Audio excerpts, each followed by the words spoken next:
Na'udzubillahi minasyaitonir rajim. Bismillahirrahmanirrahim. Assalamualaikum warahmatullahi wabarakatuh. Alhamdulillahil wahidil qahar, al-azizul ghafar, mukawwirul laili 'alan nahar, tazkiratan li ulil qulubi wal absar, wa tabsiratan li dzawil albabi wal i'tibar. Walhamdulillahilladzi nahmaduhu wa nasta'inuhu wa nastaghfiruhu wa na'udzu billahi min syururi anfusina wa min sayyiati a'malina. May yahdihillahu fala mudhillalah wa may yudlilhu fala hadiyalah. Nashhadu an la ilaha illallah wa nashhadu anna Muhammadan abduhu wa rasuluh. La nabiyya ba'da wa la rasula ba'dahu amma ba'da. Kama qala Allah ta'ala azza wa jalla fil Qur'anil azizil hakim. Na'udzu billahi minasyaitonir rajim. Bismillahirrahmanirrahim. Wa idh najjaynakum min ali fir'aun yasumunakum su'al 'adzab yudzabbihuna abna'akum wa yastahyuna nisa'akum wa fi dzalikum bala'un mir rabbikum 'azim. Al-ayah. Wa kama qala Rasulullah sallallahu alaihi wasallam, man salaka tariqan yaltamisu fihi ilman sahalallahu bihi tariqan ilal jannah. Al-hadis. Sadaqallahul azim. Enci-enci, tuan-tuan dan puan-puan pemirsa dimanapun kita berada, alhamdulillah kita Allah pertemukan kembali dalam acara Cahaya Hati Antv, yang insya Allah lagi-lagi mudah-mudahan kita semua dalam keadaan sehat walafiat. Amin, Allahumma amin. Pada kesempatan kali yang berbahagia ini, insya Allah kita akan membahas tentang mengupas kisah tentang bagaimana keimanan keluarga Yasir. Keluarga Yasir adalah seorang sahabat Rasulullah yang Allah jamin ketiga-tiganya masuk ke dalam surga. Siapakah mereka? Suaminya bernama Yasir, istrinya bernama Sumayyah, dan anaknya bernama Ammar. Setiap keluarga pasti menginginkan menjadi keluarga yang dicintai oleh Allah Subhanahu wa ta'ala. Tapi terkadang nasib kita berbeda. Keluarga tidak ada yang sempurna. Ada contoh-contoh keluarga sempurna. Di antaranya ada keluarga Nabi Ibrahim. Istri, anak, suami semuanya masuk surga. Kemudian contoh keluarga yang sempurna adalah keluarga Rasulullah. Istri, anak, suami semuanya masuk ke dalam surga. Dan contoh yang ketiga adalah keluarga yang semuanya Allah jamin masuk surga. Di antaranya adalah Yasir, kemudian Sumayyah, dan kemudian anaknya bernama Ammar. Ketiga contoh keluarga ini adalah keluarga yang sangat diimpikan oleh masyarakat kita. Tujuannya apa? Supaya satu keluarga kita berada dalam kesolehan dan dengan satu misi mendekatkan diri kepada Allah Subhanahu wa ta'ala. Namun yang terjadi terkadang tak sesuai harapan. Ada yang suaminya taat, istrinya maksiat. Ada yang istrinya taat, suaminya maksiat. Ada yang suami istri taat, anaknya maksiat. Ada yang anaknya taat, istrinya taat, suaminya maksiat. Ada yang suami maksiat, istri maksiat, anak-anaknya maksiat. Kalau ketiga-tiganya sudah maksiat, berada dalam jalan syaitan, maka itu adalah contoh keluarga Abu Lahab yang Allah jelaskan dalam Al-Quran. Tabbat yada abi lahabi wa tab. Celakalah seluruh keluarga Abu Lahab. Bapaknya maksiat, ibunya maksiat, anaknya juga maksiat. Na'udzubillah. Ini adalah contoh keluarga yang tidak kita inginkan. Lalu contoh keluarga seperti apa yang kita inginkan? Yang kita inginkan adalah keluarga seperti Nabi Ibrahim, keluarga seperti Rasulullah, dan keluarga seperti keluarganya Yasir. Lalu kita kerucutkan kajian kita pada kesempatan kali ini dengan membahas satu tipe dan kisah keluarga yang Allah jamin masuk surga. Di antaranya adalah keluarga Yasir. Siapakah itu keluarga Yasir? Yasir, Sumayyah dan anaknya Ammar bertekad untuk masuk ke dalam Islam. Sehingga orang-orang Quraisy marah kepada keluarga Yasir. Orang Quraisy marah dan murka kepada keluarga Yasir. Karena Yasir, Sumayyah dan anaknya Ammar dulunya adalah beragama Yahudi. Lalu mereka hijrah kepada agama Islam. Mereka taat kepada Allah Subhanahu wa ta'ala. Lalu terdengarlah oleh orang Quraisy bahwa sesungguhnya Yasir dan keluarganya masuk kepada Islam. Mendengarkan kabar itu, lalu orang Quraisy marah. Orang Quraisy dendam kepada Yasir, istri dan anaknya Yasir. Lalu orang Quraisy mengancam Yasir, Yasir, kami berikan engkau waktu beberapa hari saja dan kami anjurkan engkau mesti murtad dari Islam dan masuk ke agama kami kembali. Maka Yasir tidak menghiraukan perkataan dari orang Quraisy ini. Lalu sakit hati orang Quraisy. Lalu ditangkaplah Yasir. Kemudian ditangkaplah Sumayyah. Dan ditangkaplah anaknya Ammar. Lalu mereka dihadap-hadapkan bertiga. Yasir adalah disiksa. Disiksa oleh orang kafir Quraisy. Setiap harinya Yasir, Ammar, Sumayyah dipanggil oleh orang kafir Quraisy, lalu diletakkan di gurun pasir yang tandus. Lalu pasir itu digali dan ketiga orang ini dimasukkan ke dalam gurun pasir, ditinggalkan kepalanya di atas dan kepanasan. Setiap hari keluarga Sumayyah, Yasir dan Ammar diletakkan di tengah gurun pasir. Lalu diambil batu. Lalu batu itu diletakkan ke dalam dada tiga orang anak beranak ini. Lalu mereka pun keimanannya tetap kokoh dan tangguh kepada Allah Subhanahu wa ta'ala. Lalu bentuk hukuman lain yang diberikan oleh keluarga Yasir, Ammar dan Sumayyah.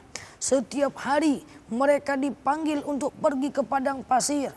Lalu di padang pasir itu diambil besi. Lalu besi itu dilekatkan kepada badan Sumayyah, Yasir dan Ammar. Sehingga riwayat mengatakan kulitnya terkelupas dan berdarah. Bentuk kecelakaan lain yang dilakukan oleh orang kafir kepada Yasir, Sumayyah dan Ammar yang masuk ke dalam Islam adalah dipanggil setiap harinya ke padang pasir, lalu diambil batu kerikil, dilemparkan ke kepala mereka hingga mereka dalam keadaan tersiksa. Muncul pertanyaan, Ustazah, kenapa mereka disiksa? Kenapa mereka tidak dibunuh saja? Karena memang orang kafir Quraisy tidak mudah untuk membunuh umat muslim. Kenapa? Karena mereka punya misi. Kalaulah mereka bertiga mati, maka orang akan berkurang, yang masuk Yahudi akan berkurang. Tapi kalaulah mereka hidup dan mau murtad dari Islam menuju agama mereka, maka pasukan mereka semakin banyak. Jadi saya buka satu rahasia kunci orang kafir Quraisy. Mereka tidak akan mudah membunuh orang muslim.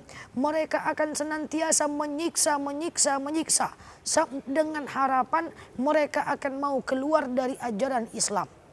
Makanya wajar kita alihkan sejenak. Makanya wajar Bilal bin Rabah itu disiksa di padang pasir. Makanya wajar dia itu disiksa lalu tak dikasih makan. Kenapa tak langsung dibunuh saja? Karena orang kafir tak mudah membunuh umat muslim. Yang dia inginkan bukan kematian manusia. Yang dia inginkan adalah murtadnya orang muslim dari agama Islam. Lalu apa yang diperoleh oleh Yasir dengan siksaan orang-orang Quraisy? Suatu ketika orang Quraisy memanggil Yasir dalam keadaan sendiri. Lalu ketika ia disiksa, diletakkan batu di atas dadanya, lalu diambil tombak panah ditusukkan ke tangannya, lalu tidak juga Yasir murtad dari Islam. Saya ulangi sekali lagi bahwa orang kafir Quraisy tidak mudah membunuh orang muslim.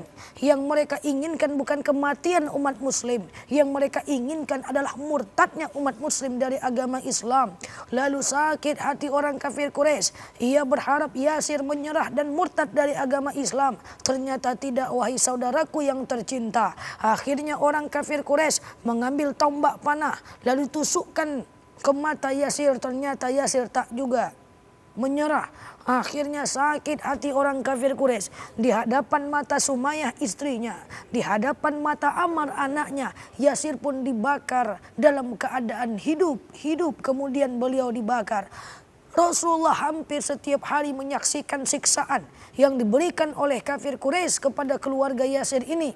Lalu ketika Yasir dibakar hidup-hidup, datanglah Rasulullah. Lalu Rasul meletakkan tangannya di atas ubun-ubun Yasir. Dan ketika itu Rasul berkata, "Ya Allah, ya Rabb, ringankanlah kematian Yasir.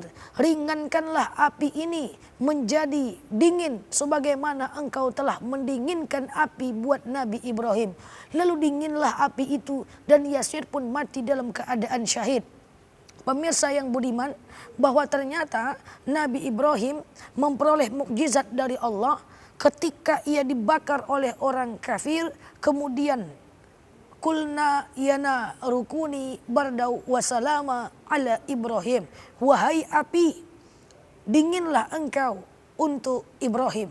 Maka api itu pun dingin akibat siksaan yang dilakukan oleh orang kafir baik kepada Ibrahim maupun kepada Yasir.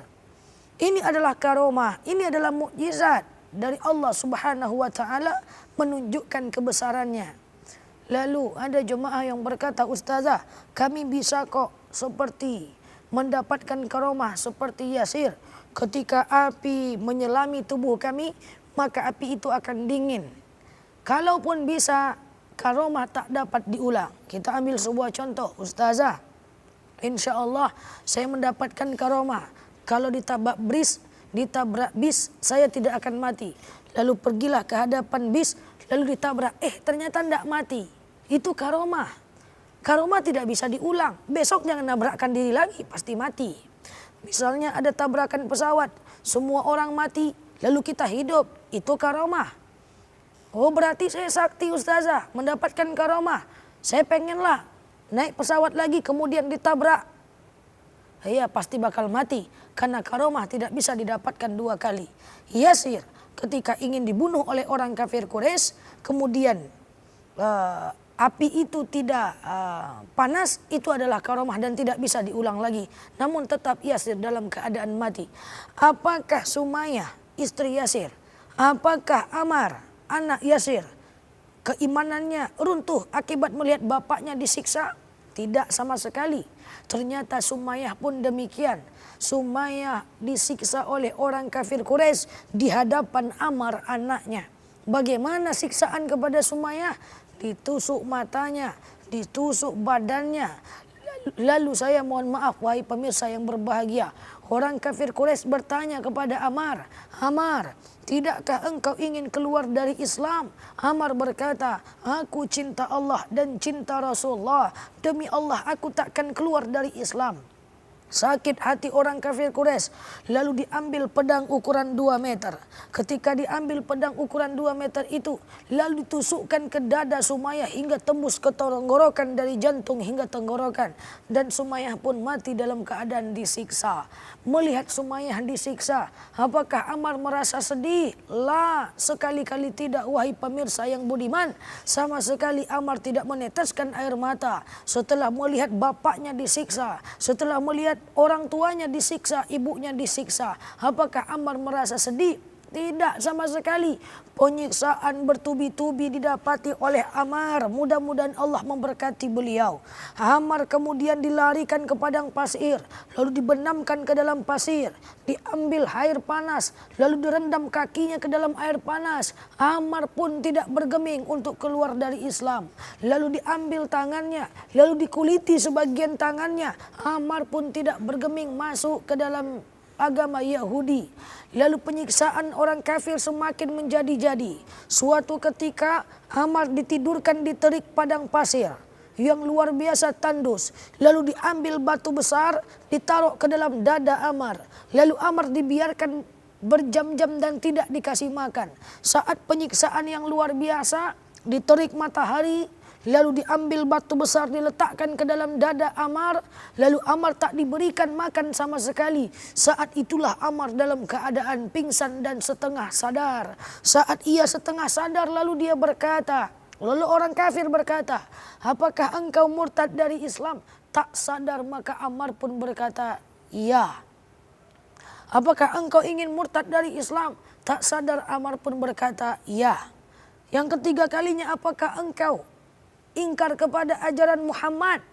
Ammar pun mengatakan ya. Lalu ketika tersentak bangun, Ammar barulah sadar bahwa secara tak sengaja ia telah mengingkari ajaran Islam karena sakit yang begitu parah. Lalu datanglah Rasulullah berjalan menemui Ammar. Lalu Rasul berkata, "Wahai Ammar, apakah yang kudengar barusan itu benar?" Ammar berkata, "Apakah yang kukatakan ya Rasul?" "Engkau mengatakan engkau murtad dari Islam." Maka Ammar berkata, "Ya Rasulullah, sakit ini terlalu parah. Cobaan ini begitu dahsyat. Siksaan ini begitu sakit ya Rasulullah.